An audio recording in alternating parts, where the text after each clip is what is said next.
दोस्तों सैमसंग की तरफ से निकल के आया है सैमसंग गैलेक्सी जेड फोल्ड जो आएगा एंड्रॉइड 11 के साथ। और इसकी डिस्प्ले होगी 7 इंच की डायनामिक AMOLED डिस्प्ले। और इसमें आएगा कॉर्निंग गोरिल्ला ग्लास विक्टस।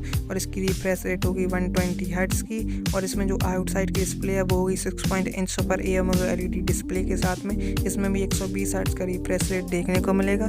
और इसमें प्रोसेसर आएगा स्नैपड्रैगन 888 जो कि होगा 12 GB रैम के साथ में और 512 GB तक की स्टोरेज होगी। और ये कैमरा होगा जो उसका रियर कैमरा होगा वो होगा 12 मेगापिक्सल का प्राइमरी सेंसर जो कि होगा फोकस 1.8 लेंस के साथ में। और ये इसका जो 12 मेगापिक्सल का जो सेंसर है वो अल्ट्रा वाइड एंगल के साथ आएगा। और इसका जो लेंस है 123 डिग्री तक की फील्ड ऑफ व्यू ले सकता है, मतलब 130 डिग्री तक का एंगल आएगा इसमें। और इसमें दूसरा फोकस लेंस है वो 2.45 का जूम लेंस है और OIS है इसमें। और इसमें ये जो सैमसंग गैलेक्सी फोल्ड 3 है इसमें 10 मेगापिक्सल का सेंसर है जो कि फोकस 2.2 लेंस के साथ में आएगा और ये अनफोल्डेड फॉर्म में रहेगा। और ये 4 मेगापिक्सल का सेंसर के साथ भी आएगा।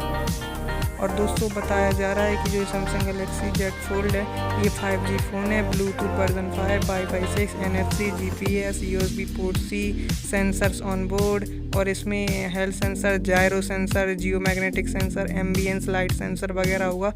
4400 mAh की बैटरी के साथ में आएगा।